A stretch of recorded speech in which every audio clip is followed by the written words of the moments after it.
Allah tancapkan gunung-gunung untuk supaya tidak penyeimbang.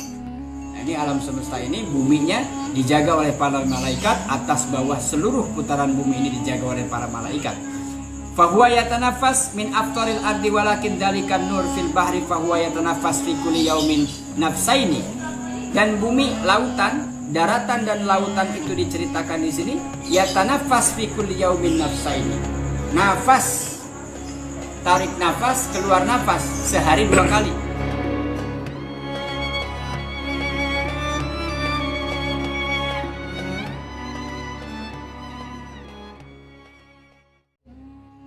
Ila hadratin Nabi Muhammad sallallahu alaihi wasallam. Al-Fatihah. A'udzu billahi minasyaitonir rajim. Bismillahirrahmanirrahim. Faslun alladzi. Assalamualaikum warahmatullahi wabarakatuh. Ila hadratin Nabi Mustafa Rasulullah sallallahu alaihi wasallam wa nahsu khasatan sahibi hadzal kitab kitabun nas. Nafa'anallahu bi barakati masyayikh.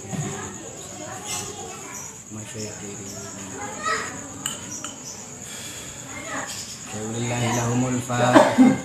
A'udzu billahi minasy syaithanir rajim.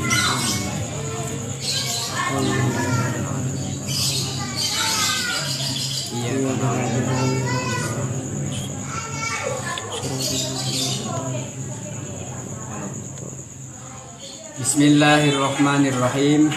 Al-Majlisul Khamisu. Majlis yang kelima, bab yang kelima. Fi itmi'nanil qalbi bimusyahadati qudratillahi ta'ala.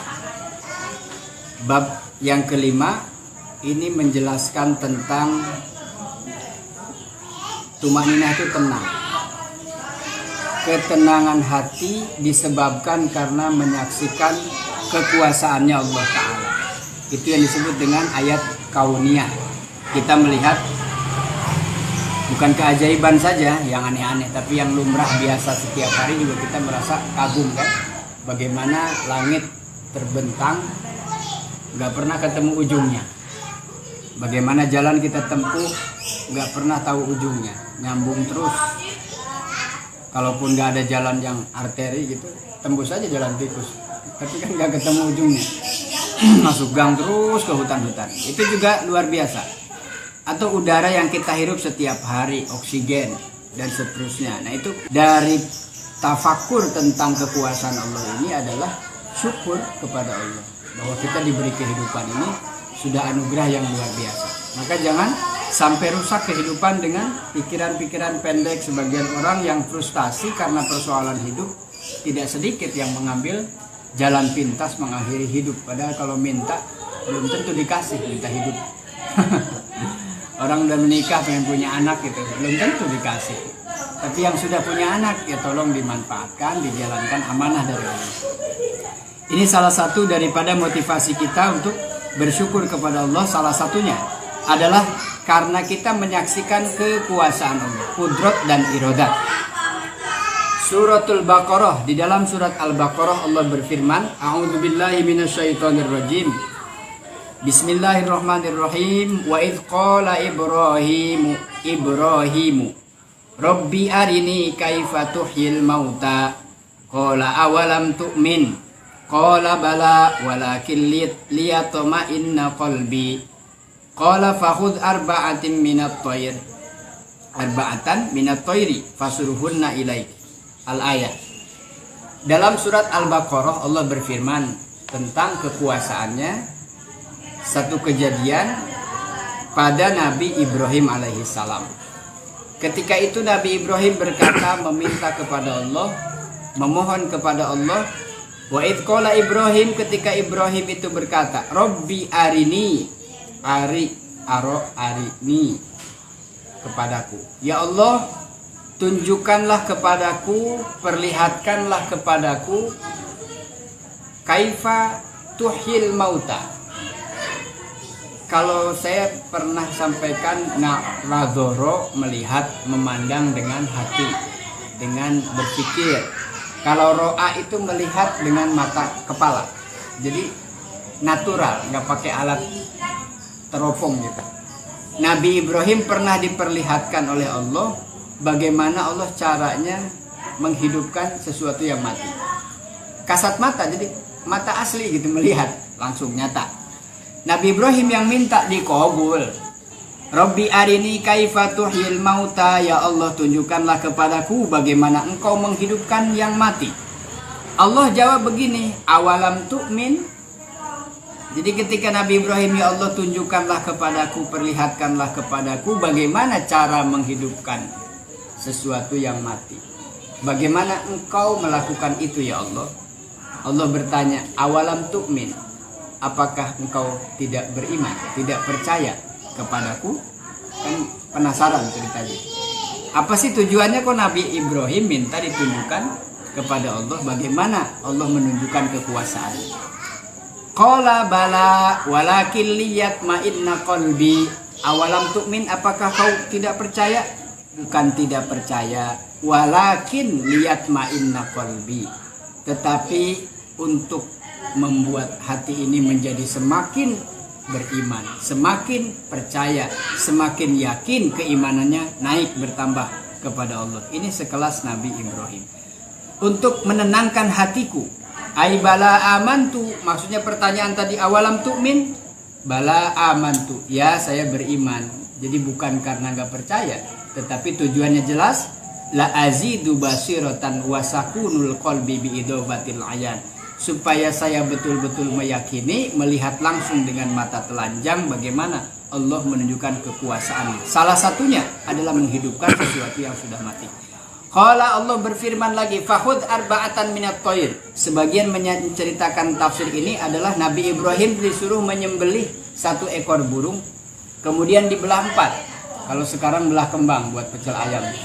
Jadi udah dipotong dibelah 4. Paha 2, dak 2 gitu ya. Dibelah.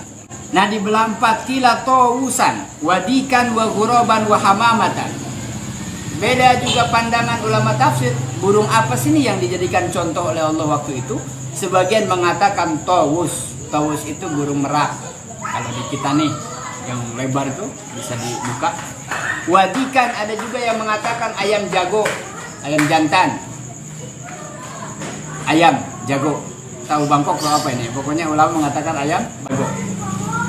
Wa ghuraban wa hamamatan, sejenis burung dara. Fasurhunna ilaika fa'amlihunna watmamhunna ilaika lita'lamiha wa ta'rifa sya'niha li'alla taltabis alaika ba'dal ihya. Allah menyuruh kepada Nabi Ibrahim setelah disembelihlah itu burung, dibelah menjadi 4, kemudian Allah menyuruh tumaj'al ala kulli jabalin.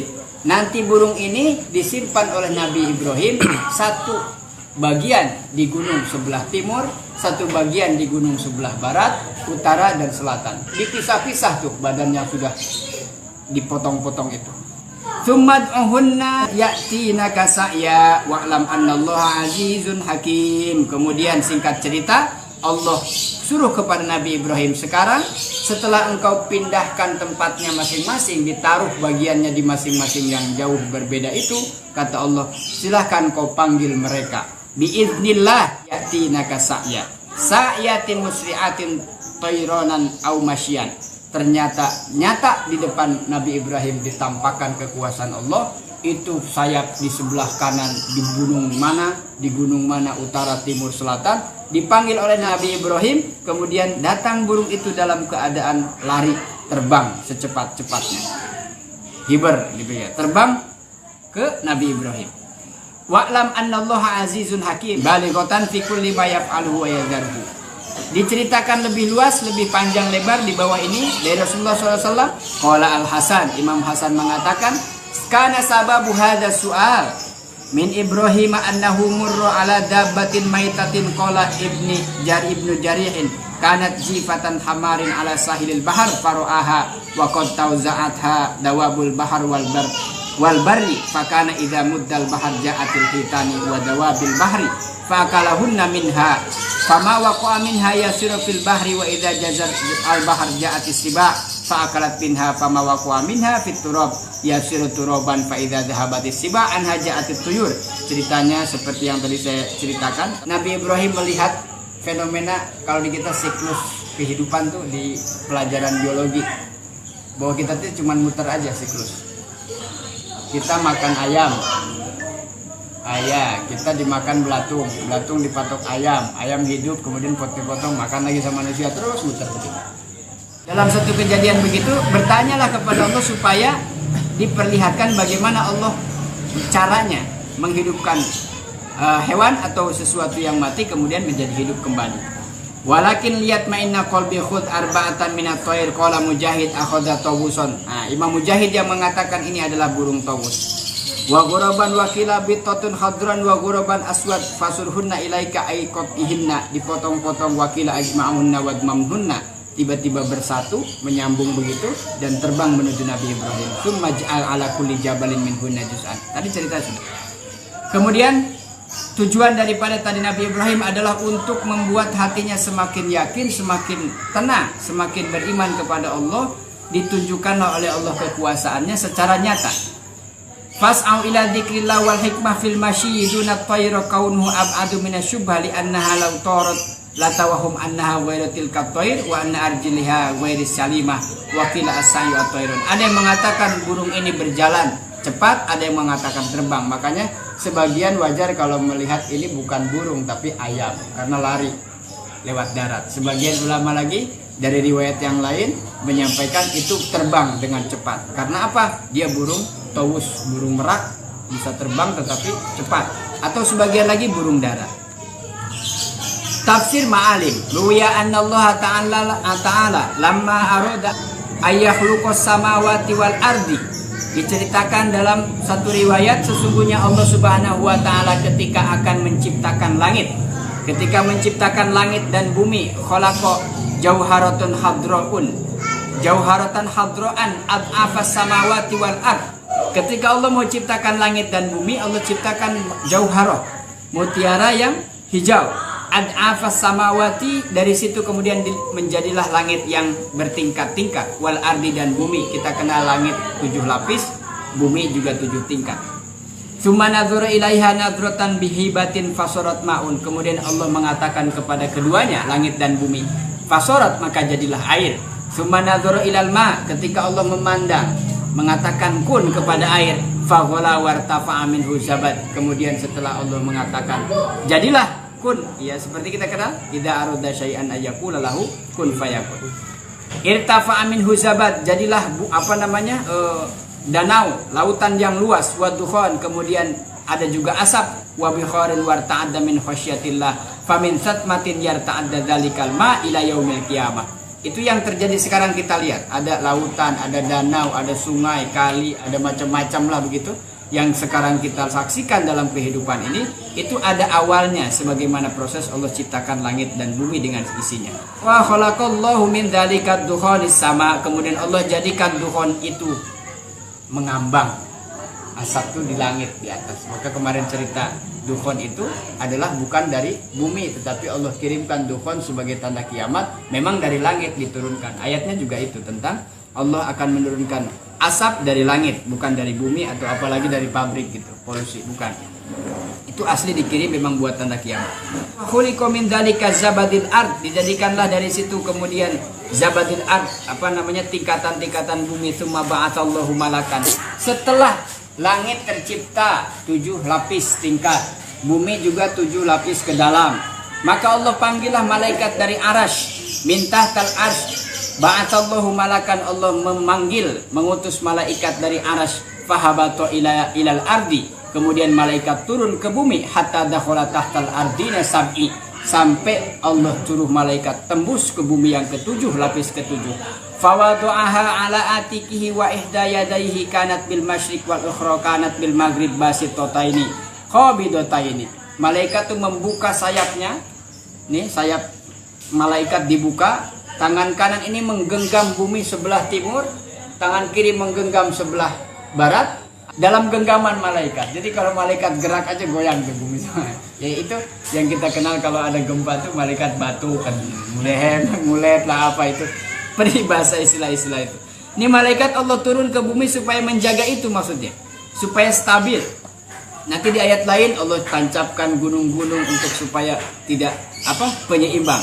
Fahabatu ilal ardi wa ihdayadai kanat bil masyriq alal ardina sab'i hatta dobatoha falam yakun likidamaihi, sampai bumi ini ada di telapaknya kaki malaikat. Maudiun qarfa ahbatallahu minal firdaus nuron. Setelah itu Allah mengutus, menurunkan dari Firdaus cahaya, mengambil cahaya dari surga Firdaus sab'una alfi qarnin. Ada 70.000 qarnun itu tanduk, wa arba'una alfi qaimatin. Ini penyangga, wa ja'ala qararin kidamil malaki, dan itu disimpan di kidam, di kakinya para malaikat, ala sanamihi falam sastaqarra qadamahu fa ahbatallahu yaqutatin. Sampai malaikat itu suruh pegang yang kuat. Jadi ada malaikat hamalatul arsh, ternyata arsh lebih besar daripada alam semesta nanti. Nah, ini alam semesta ini buminya dijaga oleh para malaikat, atas bawah seluruh putaran bumi ini dijaga oleh para malaikat. Fahuwa yatanafas min aftaril ardi walakin dzalikan nur fil bahri fahuwa yatanafas fi kulli yaumin nafsaini. Dan bumi, lautan, daratan dan lautan itu diceritakan di sini, yatanafas fi kulli yaumin nafsaini. Nafas, tarik nafas, keluar nafas sehari 2 kali. Lautan nafas, bernafas, bumi juga bernafas. Faida tanafas muddul bahar wa idza amsaka nafsahu raja'a falam yakun liqa'imits nur maudiin qararin. Ketika bernafas itulah terjadi kayak semacam pergeseran, pergerakan. Sehari 2 kali terjadilah nafas di bumi, juga di lautan. Walam yakun lisakhra mustaqarrun fa khalaqallahu nunan wa huwal hut. Kemudian Allah juga menciptakan nun, yaitu hut, ikan besar, ismuhu nun, namanya nun. Walaqabahu yahmud, namanya nih, istilah-istilah nama-nama ikan nih, nama-nama makhluk yang kita nggak kenal. Fawadu as-sakhra ala dhuhrihi wa sa'ira jasadi khalfal hut alal bahri. Kemudian hut Allah simpan di lautan, wal bahru ala mutnir rihi warihi alal qudrah. Dan angin itu ditiupkan di laut sehingga kapal-kapal bisa melaju. Kemudian udara juga tekanannya Allah atur, ketika pesawat terbang naik berapa udara tekanannya Allah atur sehingga semua jadi stabil. Sepeda motor, mobil, kendaraan, semua yang kita tahu dalam kehidupan ini, itu yang atur Allah. Maka dalam satu ayat disebutkan, ketika burung-burung itu terbang, siapa yang menahan beban di atas? Kalau kita secara teknologi keilmuan, siapa yang menciptakan pesawat terbang? Dan kita bisa lihat, pelajari tekniknya. Apa yang membuat badan ini terangkat segitu beratnya? Ada namanya mesin turbin, kipas besar, baling-baling, yang kekuatan power anginnya dahsyat, bukan lagi kecepatannya knot ya, bukan kilometer per jam lagi. Nah, itu kecepatan itu dari mana? Angin yang menciptakan tenaga. Roda atau ban itu dari angin. Kalau nggak pada anginnya kempes, nggak bisa dipakai. Terus roda dibuat dari karet supaya bisa nahan angin. Itu teknologi, keilmuan, semua yang ada itu kalau terus kita telah tafakuri, sampailah kita pada hakikat bahwa kalau bukan Allah, siapa yang menjaga itu? Remnya sudah bagus, ada ternyata yang tiba-tiba blok.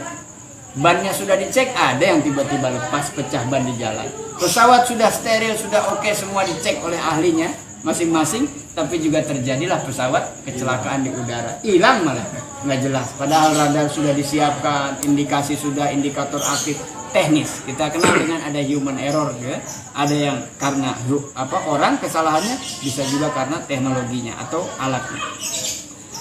Qala Ka'ab al-akhbar inna iblis taghalghala ilal hutil ladzi kana ala dhuhril ardi kulliha wa syajar wad dawab wa iriha. Ini cerita-cerita tentang bagaimana Allah menciptakan segala sesuatu yang ada di bumi dan di langit.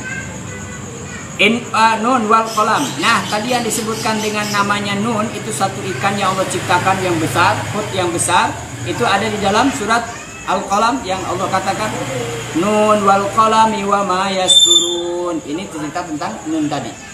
Ada beberapa hal yang Allah rahasiakan, seperti saya pernah cerita Gunung Qaf. Nah, itu yang kejadian dalam kitab Qissatul Mi'raj, ada satu gunung lembah namanya Qaf. Itu tidak ada yang tahu. Ketika itu Rasul juga bertanya kepada malaikat Jibril. Ini juga ada nun. Itu nama ikan besar. Yang kita tahu kan kalau nggak paus, hiu putih, apalagi. Kalau dari jenis-jenis binatang yang paling besar di hutan, dari sisi keberaniannya kita kenal raja hutan singa misalnya. Di lautan ada ikan yang besar. Nah, apakah ikan ini yang dulu ketika Nabi Sulaiman memberi makan kemudian kurang? Yang jelas ini ikan satu doang kurang untuk persediaan Nabi Sulaiman. Shadaqallahul adzim, tafsir Sa'labi rahimahullahu taala. Hadhihi kulluha min qudratillahi taala al-kabir al-muta'al. Itu semua kalau kita rinci tentang kehidupan sebagai ayat-ayat kauniyah. Ada ayat kauniyah yaitu Al-Qur'an yang kita bisa pelajari, ada ayat kauniyah yang harus dibuktikan melalui eksperimen-eksperimen. Apakah benar bulan telah terjadi dibelah oleh Rasulullah pada saat itu sebagai mukjizat? Apakah benar laut Nabi Musa pernah terbelah menjadi dua?